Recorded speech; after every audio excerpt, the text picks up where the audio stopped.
This is the Lone Crater YouTube. We hope this video helps.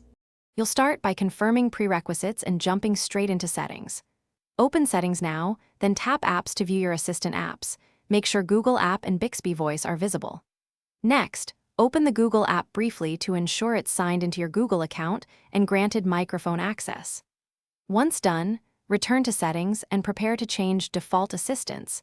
This gets the system ready, so the actual switch will be immediate and clean. Now perform the core switch. In Settings, choose Apps, then tap the three-dot menu or Default Apps area and select Assist app. Pick Google from the list to replace Bixby Voice. This reroutes the long press or voice activation intent to Google Assistant. If you don't see the option, use Settings search for Assist app or Default Apps and disable Bixby's accessibility or Default Assistant privileges first. After selecting Google, test the finish by verifying behavior. Long press the side key or say "Hey Google" and confirm Google Assistant responds.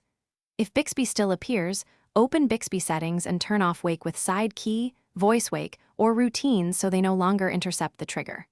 Make sure both the Google and Bixby apps are updated.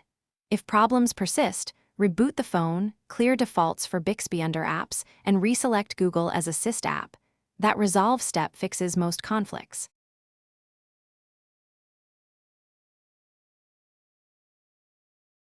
Thanks for watching. Consider subscribing if we helped you.